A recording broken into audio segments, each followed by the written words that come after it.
According to the report, this systematic review revealed no incriminating client list. So what happened to the Epstein client list that the Attorney General said she had on her desk? Well, I think if you go back and look at what the Attorney General said in that interview, which was on your network on Fox News. Got the quote. Go ahead. John Roberts said, DOJ may be releasing the list of Jeffrey Epstein's clients. Will that really happen? And she said, it's sitting on my desk right now to review. Yes, she was saying the entirety of all of the paperwork, all of the paper in relation to Jeffrey Epstein's crimes. That's what the Attorney General was referring to, and I'll let her speak for that. But again, when it comes to the FBI and the Department of Justice, they are more than committed to ensuring that bad people are put behind bars. This Attorney General and the FBI Director are committed to putting bad people behind bars where they belong. They promised an exhaustive review. That's what they did. For any further details, I would refer you to the Department of Justice.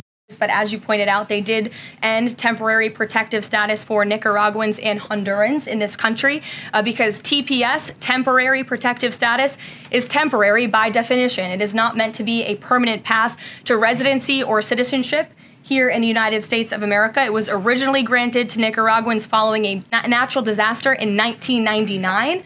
That doesn't sound very temporary to me. And as well as Hondurans in 1999 after the impact of Hurricane Mitch in 1998. And so this administration is doing what it promised to do. If individuals from these countries want to come here, they have a legal pathway to do it, but temporary protective status was never meant to be permanent. The previous administration abused this status and this parole program, essentially treating it as such, and we're not going to tolerate that any further. For the fourth month in a row, jobs numbers beat market expectations with nearly 150,000 good jobs created in the month of June.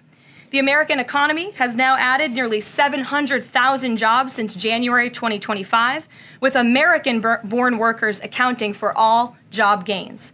President Trump drove illegal border crossings to another historic low in the month of June, and Border Patrol once again released 0 illegal aliens into our country. The Supreme Court stopped activist judges from imposing nationwide injunctions and cleared the way for President Trump to carry out his popular and common sense agenda. The University of Pennsylvania agreed to all of the Trump administration's demands and will now keep men out of women's sports. President Trump secured his trade deal with Vietnam, giving the United States total access to their markets. Because of President Trump's unleashing American energy dominance, gas prices are at 4-year lows.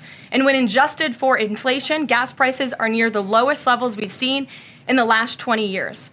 NATO members agreed to raise defense spending to 5% of GDP, a foreign policy feat long thought impossible until President Trump made it happen. The Operation Midnight Hammer obliterated Iran's nuclear capabilities, taking out this imminent national security threat, not just to the United States, but to the entire world. The president secured a ceasefire between Israel and Iran, ending the 12-day war. The president brokered a historic peace agreement between Rwanda and the Democratic Republic of Congo. Pakistan nominated President Trump for the Nobel Peace Prize in recognition of his decisive diplomatic intervention to prevent a nuclear war between India and Pakistan. Blue-collar wage growth has seen its largest increase in nearly 60 years, and President Trump has defeated Joe Biden's inflation crisis with core inflation at the lowest level since March of 2021. And just about all of that has happened in the last 3 weeks, and I know you all know it because you've been very busy here covering it along with us.